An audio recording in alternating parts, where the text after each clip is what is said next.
You're listening to The Builder's Mindset with Mike DiGiovanni, presented by Amazing Mindsets.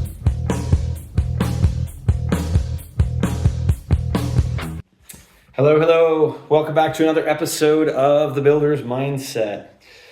Here we are in our lovely new studio. A little echoey, as I talked about, but I'm actually in a different room than I was in the last one with the echo, but don't even have the logo on the wall, and I'm still getting lighting, but as they say, the show must go on. I've committed to doing an episode a week, just like running an endurance marathon, which a week from Saturday, I'm running 100 miles in Arizona. You just got to keep putting one show in front of the other, and eventually it will reach the people it needs to reach. So without further ado, I'm not going to say it's off topic, and I'm also not going to fully say that it's political. However, I've talked a lot about my frustration with headlines, and we need to go deeper and beyond the headlines. Politicians, in my opinion, are often, in most instances, particularly around election time like it is now, they're no better than headlines for clickbait. They throw out numbers and targets or that sound big, but either they're not big. Sometimes they're just fake numbers. They don't make sense. They have no data to back them up. And in a recent ad, sometime in the last 30 days, Kamala Harris put out an ad that was clips from her talking about housing. And as I explained to my daughter, I'm saying this is really not per se about politics. Not going to tip my hat on anything. I'm not saying who you should vote for or whatever. What actually, as a side note, what I like to ask people when it comes to politics is I like to say to them, tell me why you're going to vote for the person you're going to vote for without saying their name and without saying anything that's going to give away who it is. Let me learn a little bit more about you by you telling me what's important to you and why that's deciding or driving your decision as to who you're going to vote on. That's what we should get back to in this country. So I can learn a little bit about you. You can learn a little about me, and we can talk about, hey, this is an issue that's important to me, and I'm voting because I want this issue to move in this direction or that direction, and then maybe we can get a little bit more of that civil discourse going in this country like there used to be. But anyways, I told my daughter, when politicians step into the domain of housing and certain aspects of housing, I just can't resist the urge to call it like I see it. I've been in the industry 20 years, and I know a little bit about home building and the home building metrics and numbers, and I'm not quite sure that Kamala Harris does. And I'm not quite sure that the people who are writing her speeches do. And I'm not quite sure that the people doing her data do either. And here's the funny thing about statements of assertion of the future. You can't fact check the future, right? We talked about that. You can make future memories today, but we can't fact check the future. But on the note of future memories, she made a future memory. She went on record and she said she's going to build 3 million houses in her first term. Now, I had to read a little bit and research, and my understanding is that first she said 3 million new houses, and then I had to figure out if that was in her term, or was she talking in a year, and was she talking additive or total? And so I ended up finding out somewhere that I had to make one assumption, because in an article it said that she's planning to build 3 million houses over her term. And so knowing that even a new home, not even for retail or for rental, we start about 1.3 to 1.8 million houses per year, I had to just make the assumption that she means additionally, right? Because 3 million, we do that in about 2 years anyway, just on the for sale. And now the build for rent side is a little weird. The numbers are getting a little bit grayer because of the different product types that home builders are getting into. But so, and I'm gonna talk a little bit about that, and then also what she brought up. And I'm just gonna she went and talked about a few things, but she also talked about the renting problem being because corporate landlords are buying hundreds and hundreds of houses and driving up the rents. And so Let's see, which one should we tackle first? Should we tackle the corporate landlords and the rents first? Or, you know what, let's do that one first, because that's just simple math that we can talk about. And that's one of those things when she says that, hundreds and hundreds of houses, it sounds like a lot, doesn't it? If you knew how many houses there were, even though we're in a deficit, there's way more than that. So let's just put this in perspective, because technically she might not be called as a fact check as that she told a lie, because I'm sure there are corporations out there that are buying hundreds of houses in chunks here. It happens in the new home construction industry. But let's look at the rental housing stock. And I did a little research, and on bankrate.com, they had a nice little page where they shared some data from the Census Bureau and from Rent Cafe. And I'll give you a few of the statistics that they had. So from the U.S. Census Bureau, it says there are 19.3 million rental properties in the United States, with 85.6 of those properties containing one single family unit.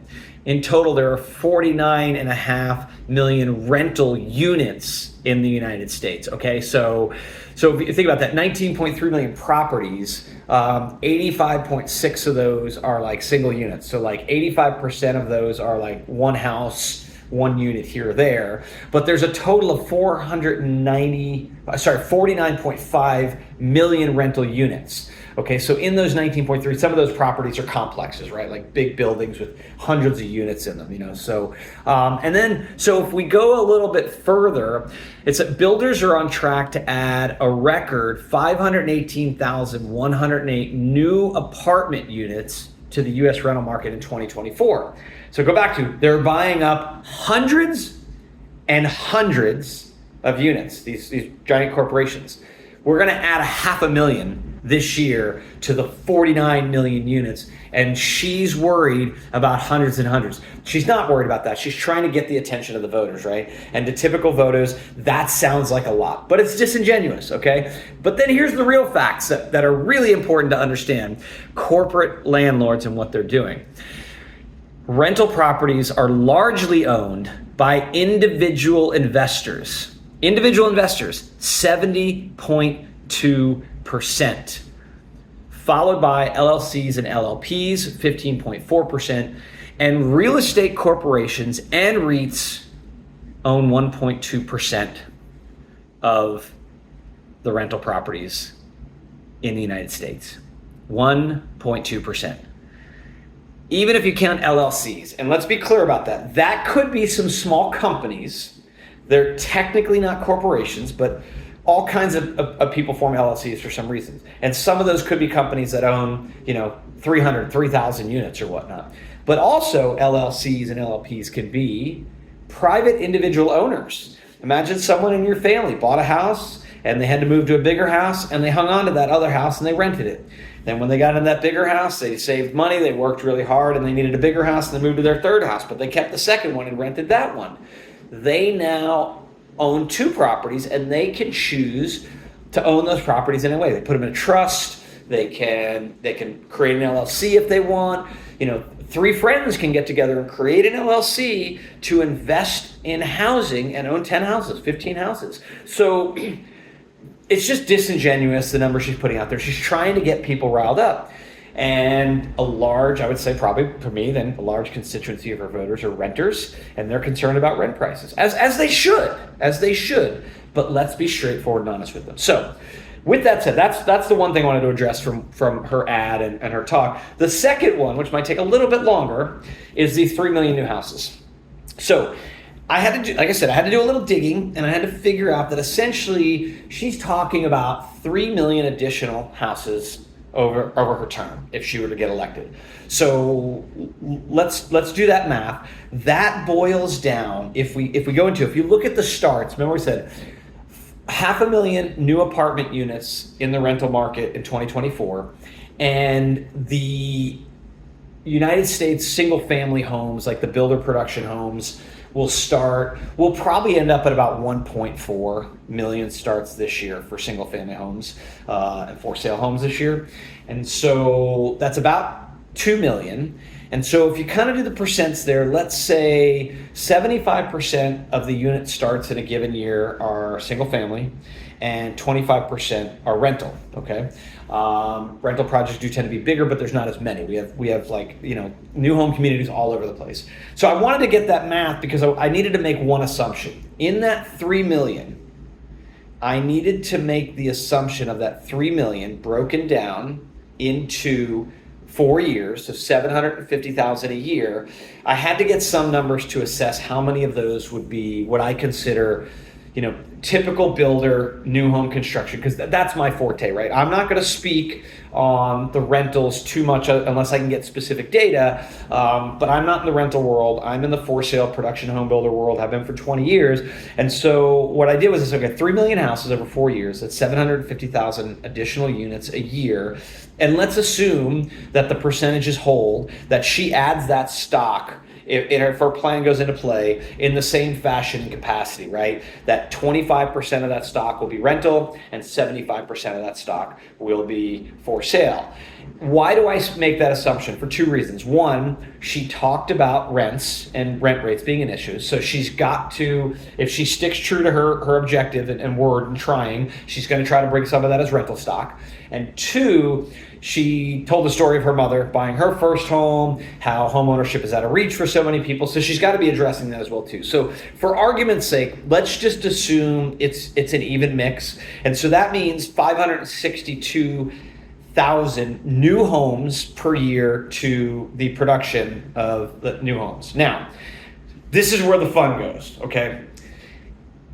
If you followed me for any length of time on LinkedIn, I've written articles about this, I put posts about this.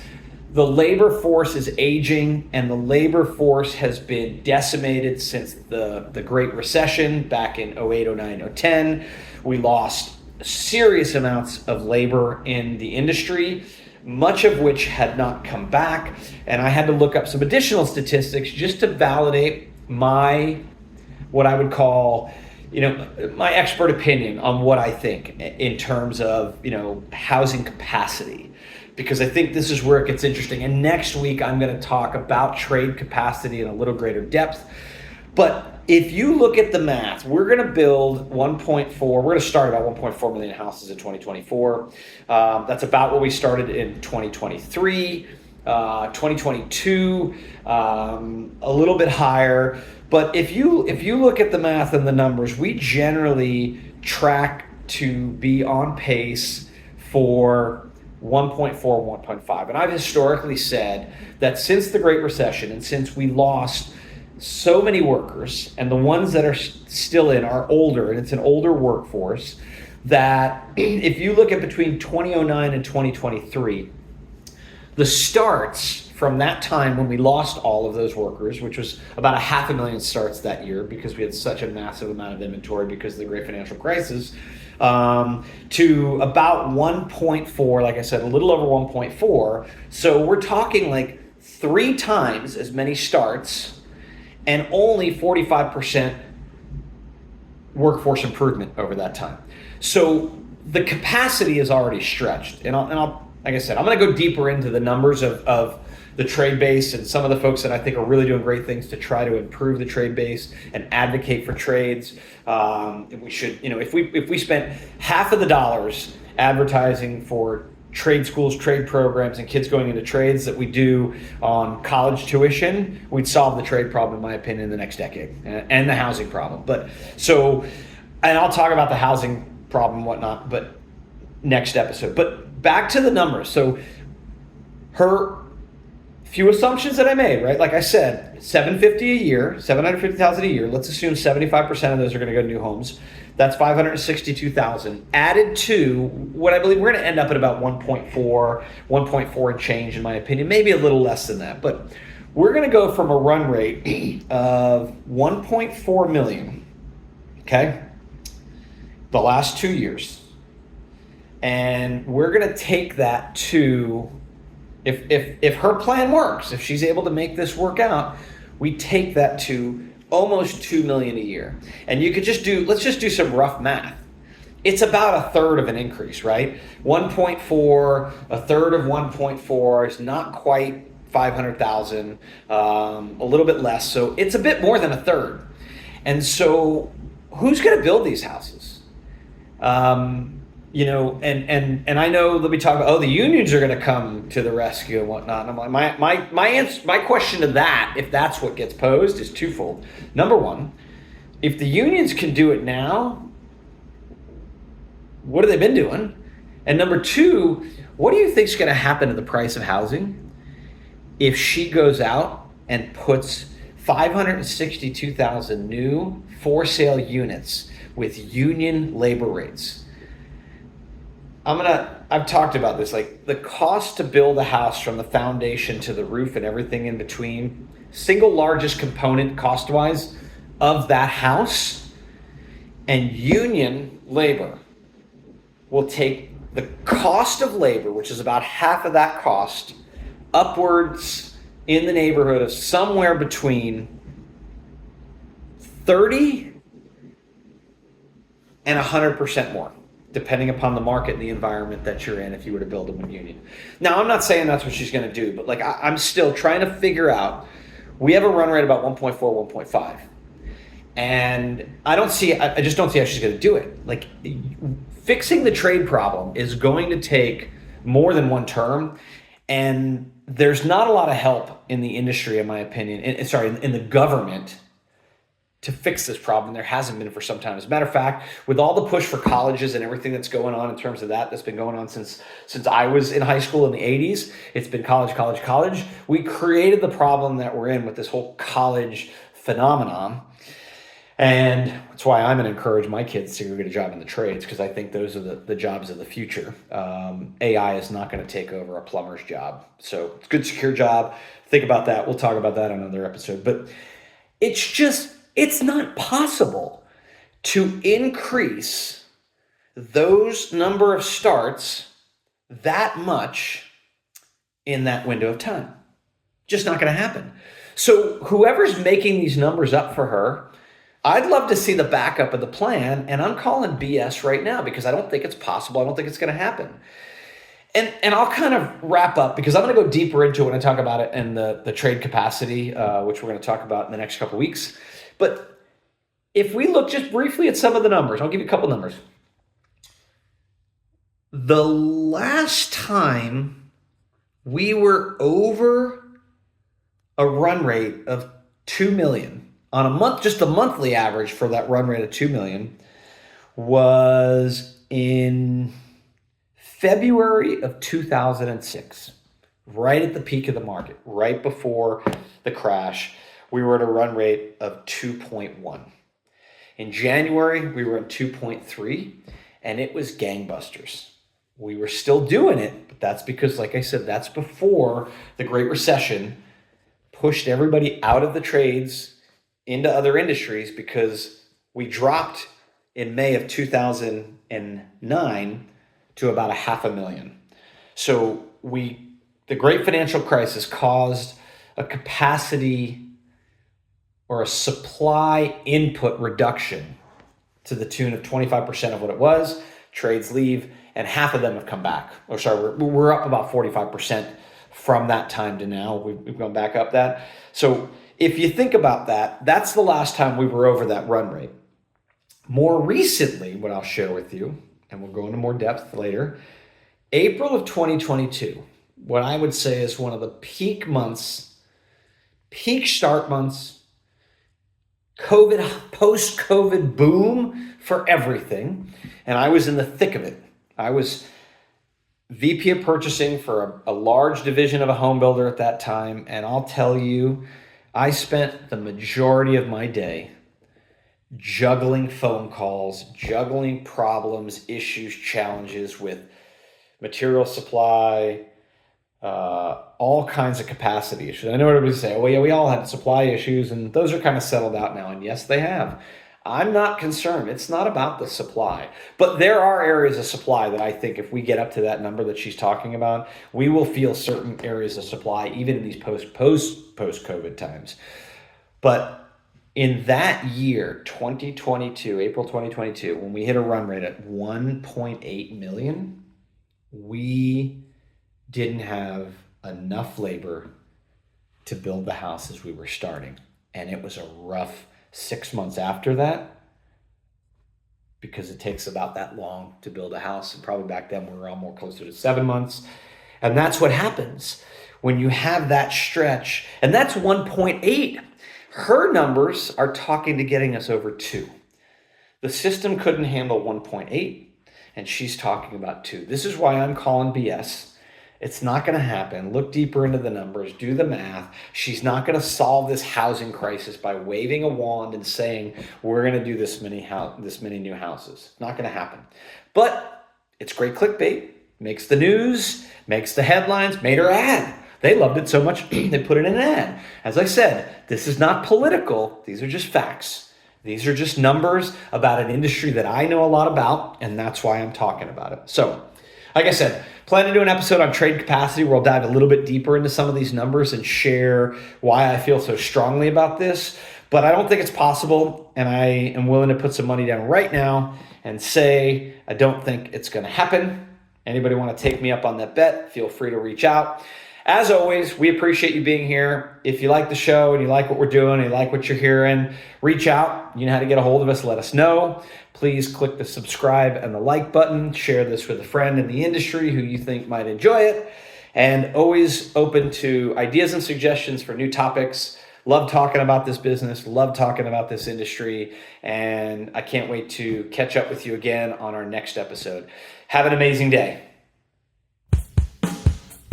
Thanks for listening to The Builder's Mindset with Mike DiGiovanni, presented by Amazing Mindsets. Remember, your mindset matters